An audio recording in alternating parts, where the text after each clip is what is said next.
Ya Om Jos, apa kabar Om Jos? Sehat? Ya, kabar baik, Alhamdulillah. Nah, ini ada Om George nih. Makasih Om Jos selalu memberikan semangat itu kan. Ngasih buku, ya kan.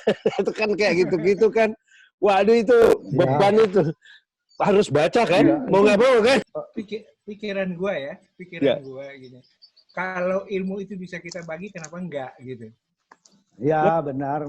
Iya kan? Nggak bisa ngebagi duit, bagi ilmu lah kan. Iya. Ya. Masih ada beberapa buku yang gue belum apa ya.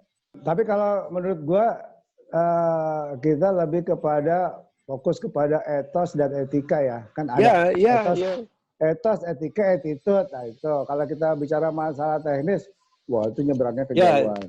Ya.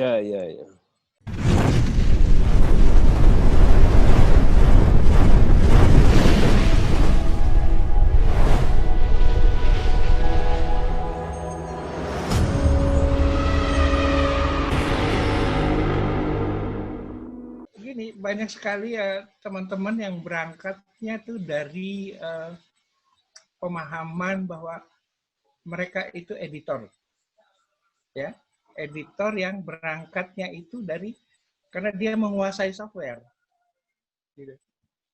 Ya, terus kan kata Ron tadi sebelum ini kan kita sudah ngomong-ngomong juga gitu bahwa dari pengalaman-pengalaman mereka yang panjang itu mengakibatkan para produser ya atau para sutradara barangkali ya yang beranggapan ngapain gue mesti pakai editor yang benar gitu ya cukup operator aja gitu kan ya itu sah-sah aja gitu menurut gue setelah lihat hasilnya karena itu kan sebenarnya bukan create sesuatu gitu tetapi dia itu disuruh oleh editor oleh sutradaranya untuk potong di sini potong di sini.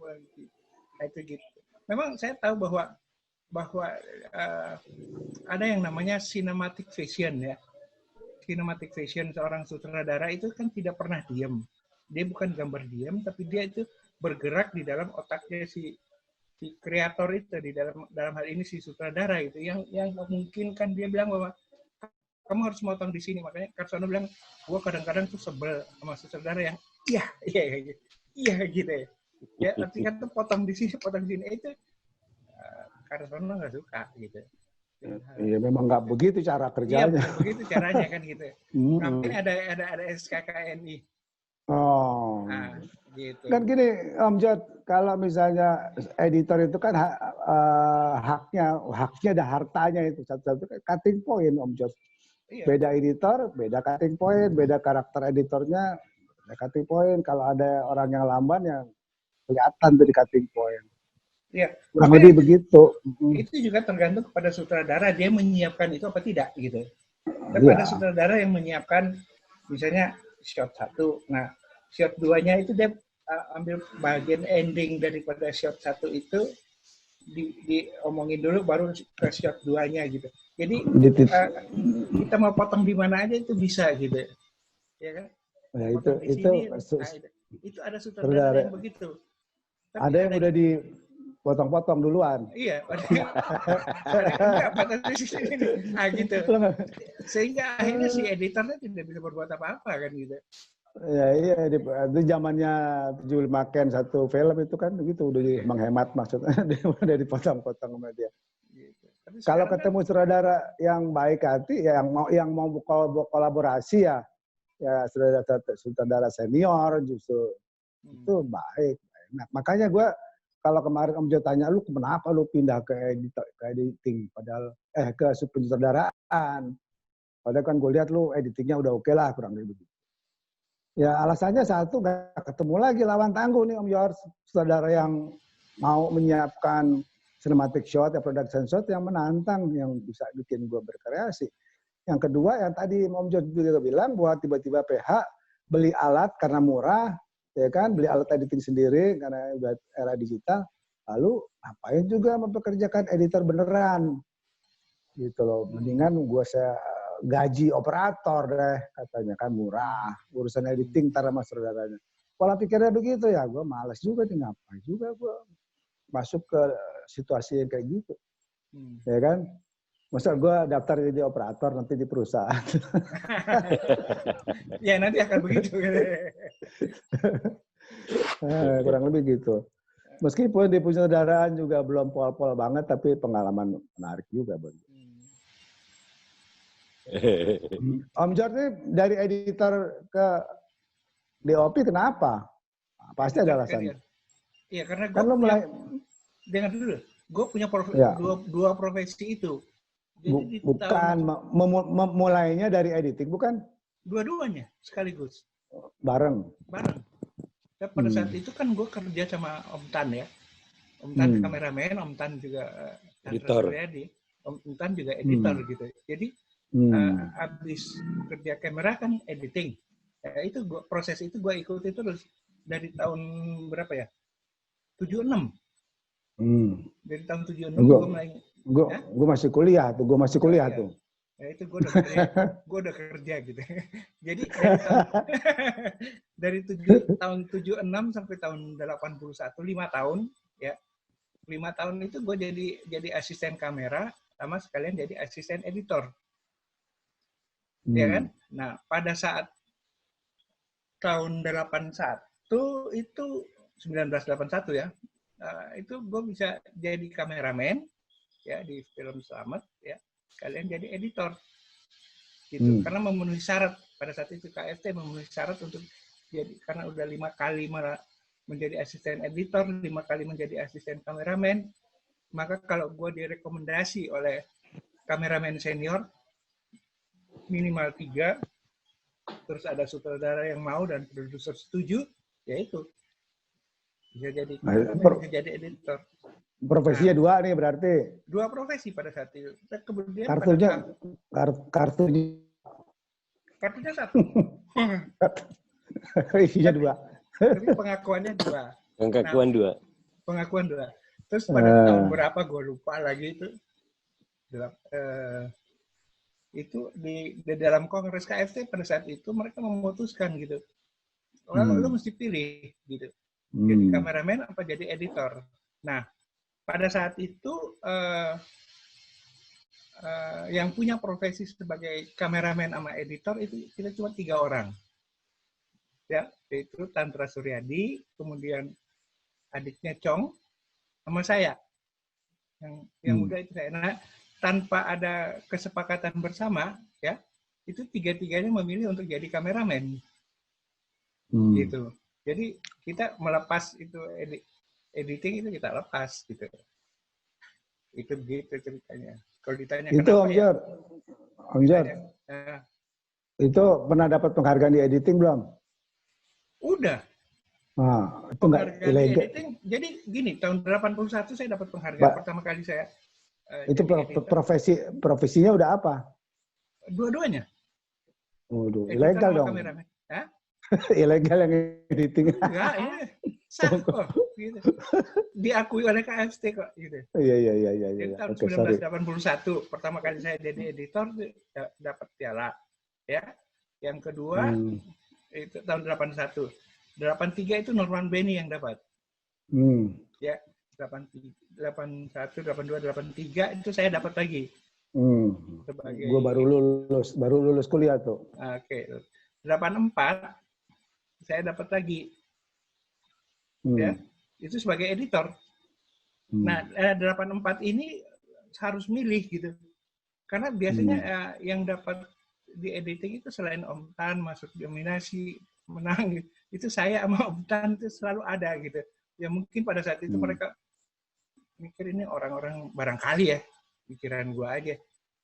Nah, ini anak 2 orang ini kan selalu dapat gitu, akhirnya suruh pilih gitu. Gitu. Nah, 85 yang unik lagi 81, 83, 84 itu kan editor. Kan pindah. Jadi kameramen 85 juga gue dapat, tapi sebagai kameramen gitu. Itu ceritanya. Yang pusing tuh ngeliatin Pak Gun tuh. Kenapa? Pak Gun. Produser, sutradara, penulis skenario, editor, profesinya banyak. Nggak apa-apa itu multi talenta Pak Gun. Tapi Om Jos kan waktu Ibunda ya. Ya, Ibunda kan kameramen ya. Ibunda kameramen, ya. Kameramen. Editor Editor itu Karsona apa Om Jos ya? Ibunda gue belum eksis. editor saya lupa siapa. Udah dong. Setelah Ibunda kan Karsona Apa? masuk Pacar Ketinggalan Kereta kan. Oh iya. Panjang tapi kan jedahnya tuh. Sempat nyadin dulu. Editornya Darmawan. Darmawan CH. Nah, Darmawan CH, iya. Enggak, saya masih sempat mendapatkan Om Jos itu ngedit film apa terakhir di Sanggar itu. Enggak, kalau di Sanggar kan siapa aja kan boleh gitu. Enggak, soalnya saya suka ngintip soalnya Om Jos. Bukan. Secara Nggak ngintip, resmi, kalau Om Jos ngintip itu saya ngintip. secara resmi di apa namanya di title itu kan yang mana? Sehati bibirnya, semerah bibirnya bukan? Sebut Apa jadinya itu? Semerah Bibirnya, gue kameramen pertama kali. Rembulan matahari? Di balik kelambu, di balik kelambu, di balik kelambu Om Jos editor kan. Di balik kelambu saya editor ya. Iya. Nah setelah itu kan Ibunda kalau nggak salah, saya masih sempat ngintip kok ngeliatin Om Jos ngedit gitu. Jangan kata begitu. Pada saat itu ya film apa ya? Dua Tanda Mata. Pada saat itu ada editornya pada saat itu pulang kampung, dia nggak balik lagi gitu. Jadi kita kerjakan itu di Sanggar aja gitu. Nah, itu ya Jasman siapa gitu yang bukan siapa ya? Benny apa? Bukan. Sutradaranya, editornya. Editor. Kabur itu ketakutan. Om George, ngedit di Sanggar pernah diomelin nggak? Enggak. Ya kalau diomelin kalau misalnya ada shot yang kita potong gitu, terus potongan itu nggak ada. Gitu. Oh bukan, gue diomelinnya bukan sama Pak Teguh, diomelinnya mesti emak tuh. Oh Bibi. Bibi. Ini tukang ngedit katanya kan mati-mati mulu, jeglek gitu kan listrik tuh. Tukang ngedit ini ngabis-ngabisin listrik aja kata diomelin pagi-pagi. Lucu tapi tuh. itu menarik itu kalau Bibi itu. Wah, itu memperhatikan tuh semua orang siapa yang belajar bener, siapa yang memang malas itu ketahuan sama dia. Dan nggak dapat makan. Nggak dapat makan. Ketua kelas tuh juga tuh. Ketua kelas di Sanggar Teater Populer. Kalau makan teng tuh. Pukul panci. Hebat. Tapi ada lagi dulu, kalau yang dulu ada lagi lucu, ada tuh Bibi sebelum Bibi yang itu ya kita masih tinggalnya di apa? Kebun kacang.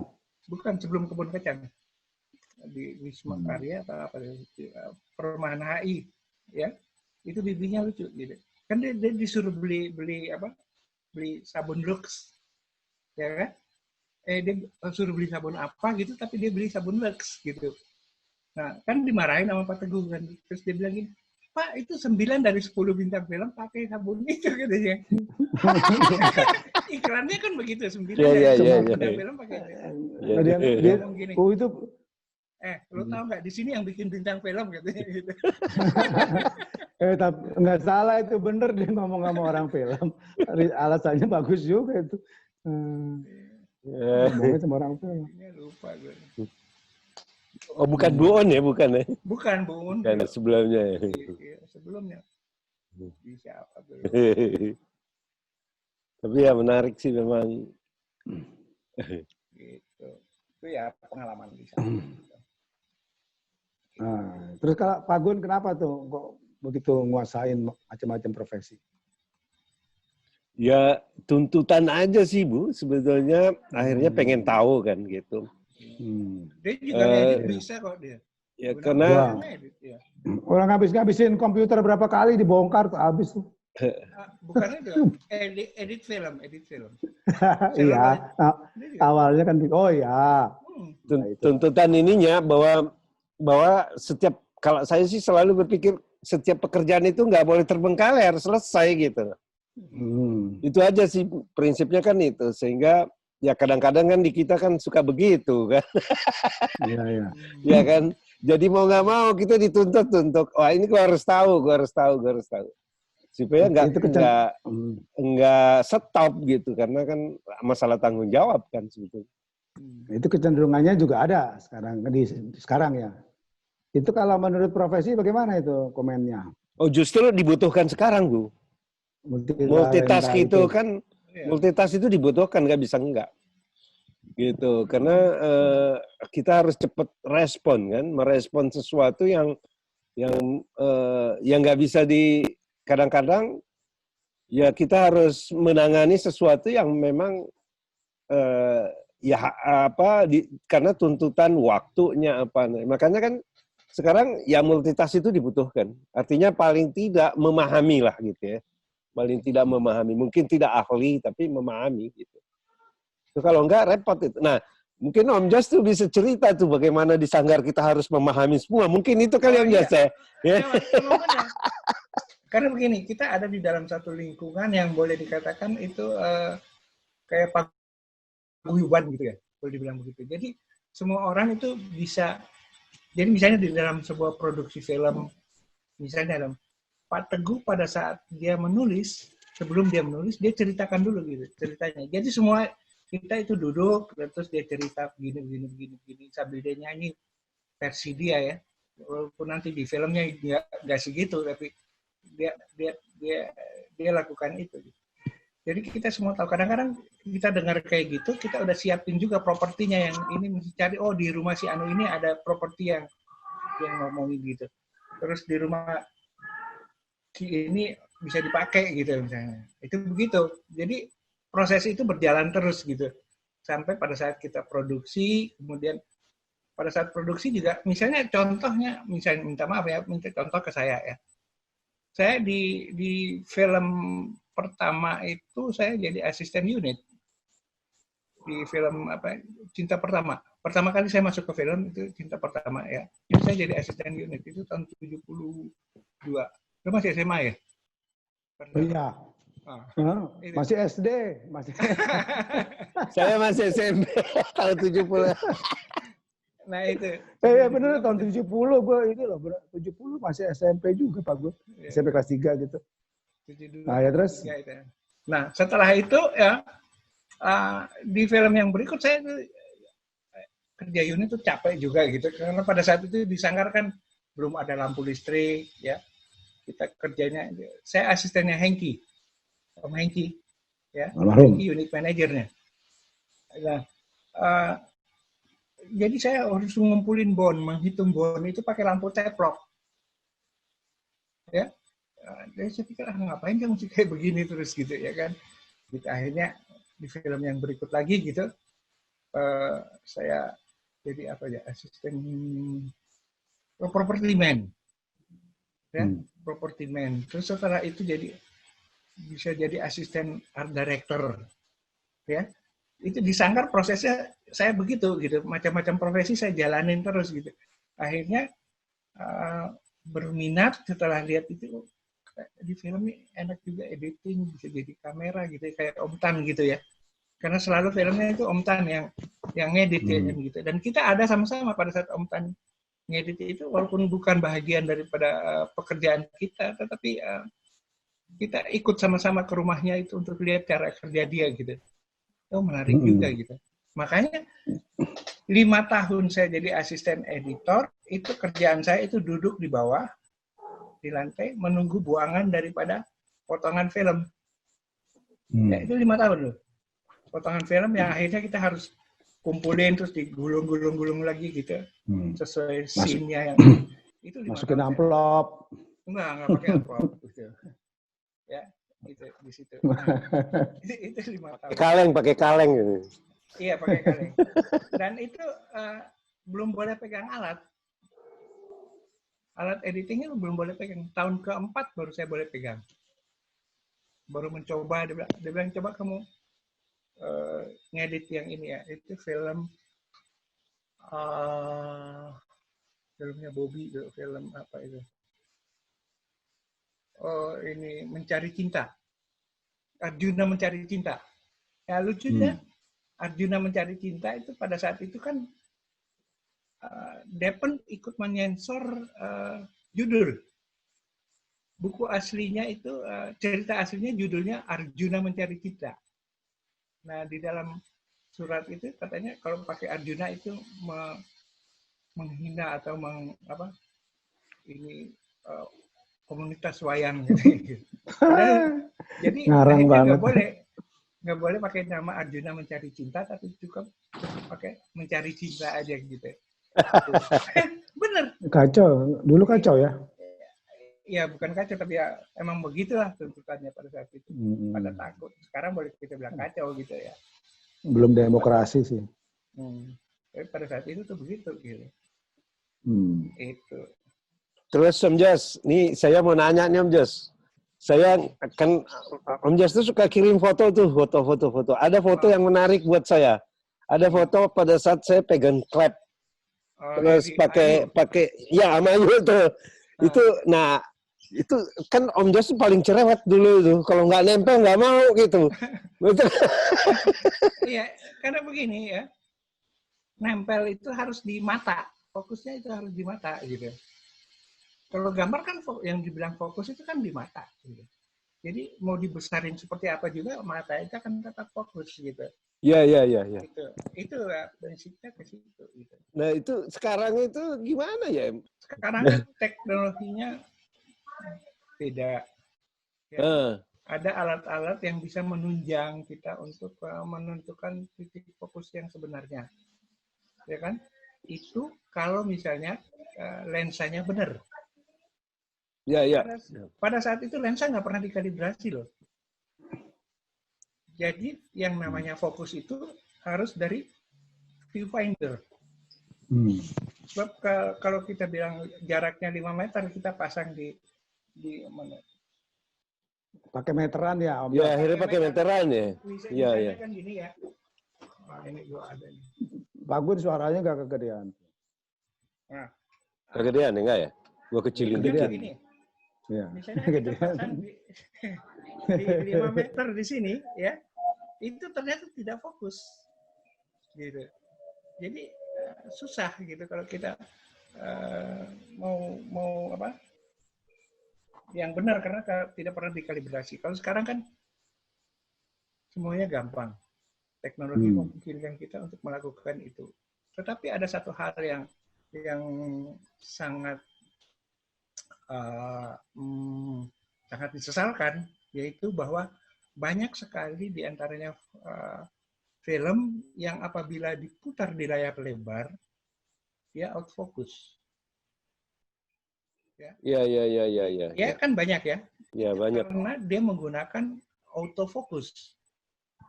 Ya, dimana kalau autofocus itu maka fokus yang sebenarnya itu ada di tengah. Di tengah sini, gini. Nah, ini tengahnya fokus gitu. Tapi kalau dia duduk begini, maka kalau tengahnya itu makanya di belakang yang fokus. Gitu. Itu banyak yang tidak paham. Gitu. Gitu. Gara-gara dimudahkan sama teknologi. Tetapi dia tidak paham ya teknologi itu. Nah, kemudian ada kecenderungan itu mereka melihat itu tidak di viewfinder, tetapi melihat itu di monitor LCD. Di monitor. Monitor LCD. Ya, kalau di monitor kan kecil itu. Ya. Kan? Ya. Kalau monitor makin kecil makin tajam. Makin tajam. Makin lebar, makin gede, makin gak fokus. Yang kedua, tidak ada kebiasaan bahwa objeknya bergerak itu harus follow fokus. Ya kan? Jadi dia cuma lihat, oh ya masih fokus. Tapi sebenarnya tidak fokus gitu. Karena di LCD-nya itu fokus gitu. Padahal itu sebenarnya tugas daripada si fokus puller untuk memfollow subjeknya yang bergerak itu. Itu banyak yang tidak paham gitu. Entah ya, sekolahnya salah atau apa yang salah, saya nggak ngerti. Nambah biaya, kalau produser kita kan nambah biaya bayar orang. Tapi yang di TV ini yang gue lihat makin menurun ya.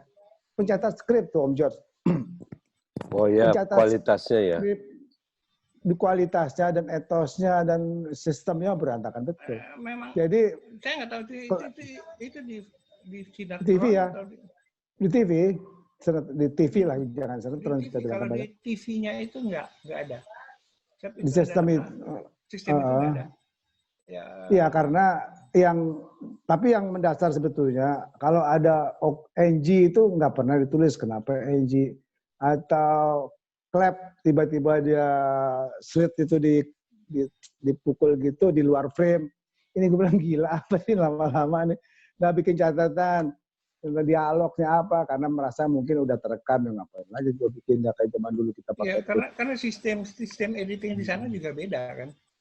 Iya. Di Oh ya, station kan pengaruh di editing memang si editing juga kadang-kadang nggak peduli mau 10 take tetap diambil yang terakhir.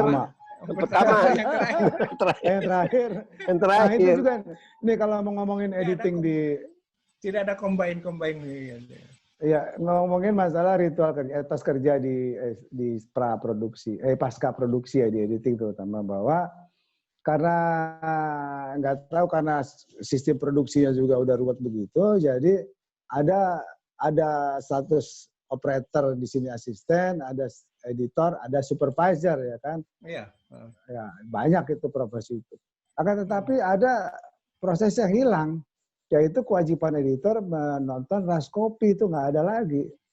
Jadi editor bekerja berdasarkan materi yang diajukan oleh asistennya.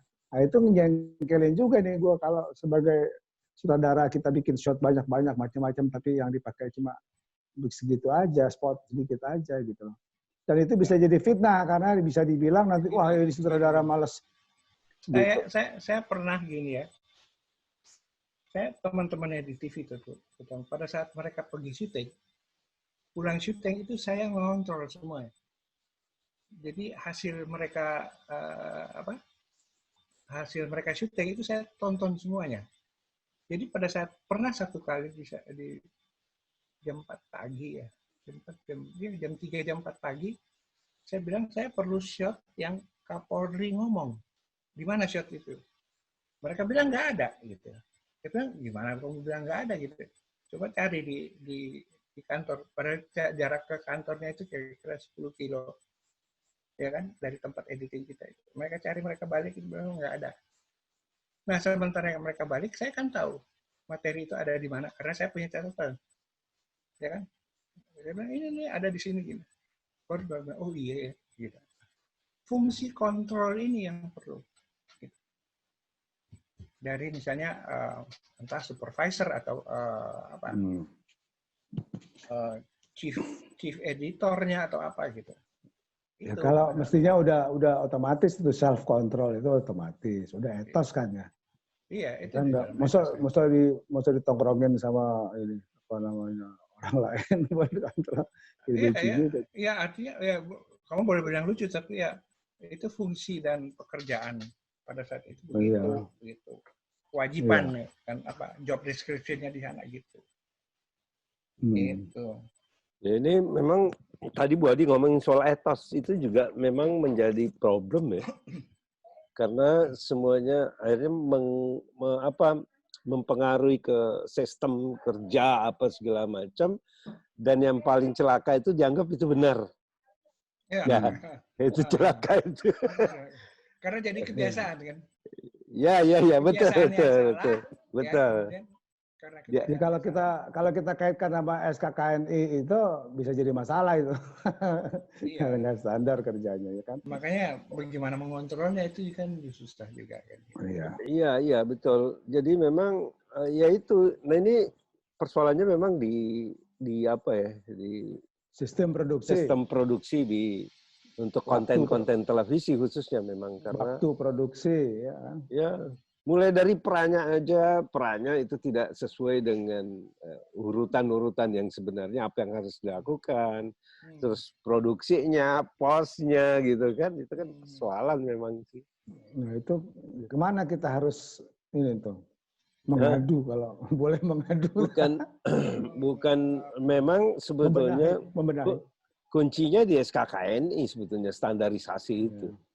Karena kan tujuan dari standarisasi itu kan bahwa untuk mendapatkan produk yang baik ya dan memiliki daya saing kan tujuannya itu sebetulnya. Itu secara umum.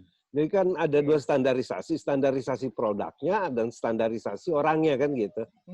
Manusianya. Nah, untuk mendapatkan produk yang punya nilai standarisasi supaya punya daya saing kan butuh manusia-manusia yang mengerjakan yang memiliki standar juga kan gitu. Artinya punya SOP kan. Nah, itu kan tadi persoalan SOP itu, Bu. Iya kan? Sistem produksinya harus standar juga dong berarti kan ya. Betul. Sehingga jadi semua harus terstandarisasi. Produknya jadi standar karena sistem produksi. Iya, nah, betul.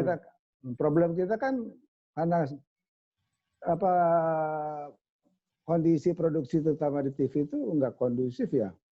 Sehingga kadang-kadang seakan-akan menghalalkan segala cara yang penting jadilah gitu lah. Kalau satu bisa yang tadinya seminggu jadi 2 minggu tiba-tiba jadi seminggu jadi 5 hari jadi 4 hari dan 3 hari malah kadang-kadang kita bercanda kalau bisa nih baru ngomong udah jadi tuh filmnya tuh. Baru ngomong. Enggak segitu juga. Enggak, bercandanya begitu. Karena gini kan tergantung di televisinya seperti apa gitu. Tapi umum loh Om George itu. Berlaku umum loh di mana-mana. Apalagi sistem kejar tayang, wah itu paling rese tuh. Enggak, kebetulan saya nggak pernah dapet yang kayak gitu. Karena saya Iya beruntung lah kalau nggak dapet itu. Karena kebanyakan mayoritas begitu. Ya. Karena gini, saya nggak tahu Om Jos mesti yang nerangin itu. Bagaimana sih sistem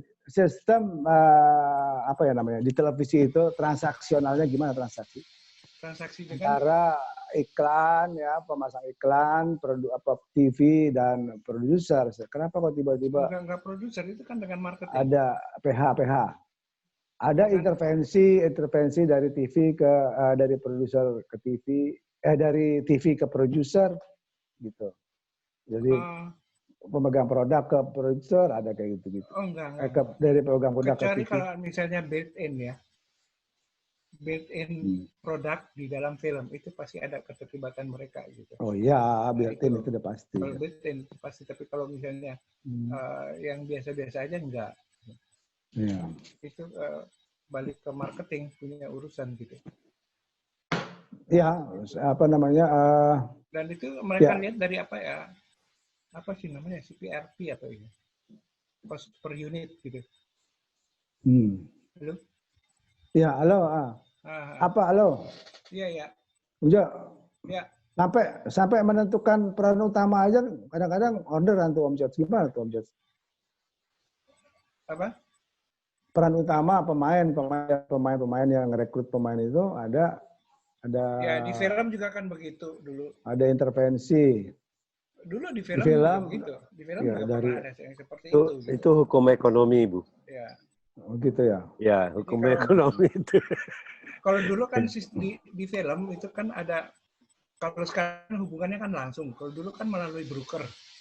Jadi broker Jawa Timur sendiri, broker yang nentuin. Jawa Tengah. Itu broker yang menentukan pemain. Karena dia tahu bahwa pemain ini lebih laku filmnya.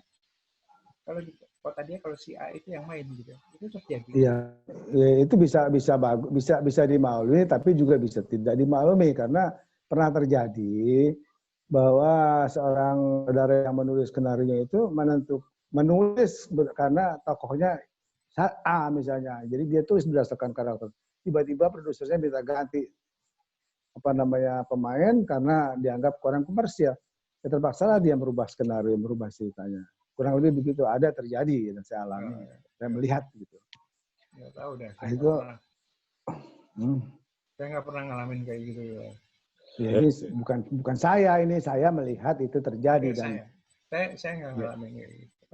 Saya melihat terjadi dan saya sebagai editornya waktu itu gitu loh. Tapi kalau di industri TV gitu ya memang persoalannya kalau menurut saya sistem itu harus revolusi gitu loh. Kalau enggak, karena itu udah dianggap benar masalahnya kan. Iya. Sistem yang salah itu dianggap benar, tapi itu sangat sebetulnya mempengaruhi. Ini kan persoalannya adalah bahwa semakin cepat mereka membuat sesuatu, maka semakin banyak penghasilannya kan gitu sebetulnya kan. Di frame-nya kan seperti itu. Sehingga kita harus tapi tidak melihat jangka panjang gitu loh, bahwa banyak dengan pola gitu banyak yang dikorbankan loh Pak Gun. Sangat itu pasti Bu. Jadi dia tidak melihat jangka panjangnya, dia melihat karena memang sistem jualnya pun juga kan. Jadi gini, kalau saya produksi sekarang, maka saya jual 10.000, maka dapatnya 10.000 itu aja gitu lah. Ya kan, karena memang sistemnya dengan kerjasamanya televisi seperti itu. Coba kalau dia buat umpamanya berpikir jangka panjang. Sekarang jual 10.000, 5 tahun ke depan saya bisa jual lagi berapa? 10 tahun ke depan saya bisa, kan sama aja sebetulnya. Tapi itu kan di kita, di industri televisi kita kan nggak jalan gitu loh. Justru kebolak-baliknya di sini, mereka mengharapkan profit, tapi barang yang dijual itu tidak memenuhi standar. Gimana tuh? Kan jadi kusut tuh, lo mau dapat untung, tapi kayak mancing paus pakai cacing itu, umpannya cacing. Tapi itu sudut pandangnya dari mana dulu Bu? Sudut pandang kita. Sudut pandang mereka belum tentu. Enggak. Sudut pandang mereka ternyata bisa dijual, menghasilkan. Makanya dia pesan lagi kan gitu.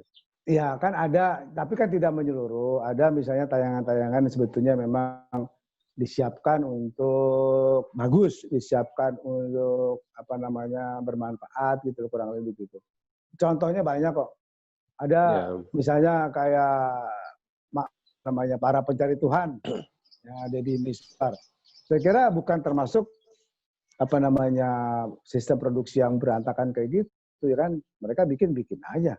Nggak pakai, bisa bikin satu tengah jalan dirubah enggak, atau diintervensi enggak.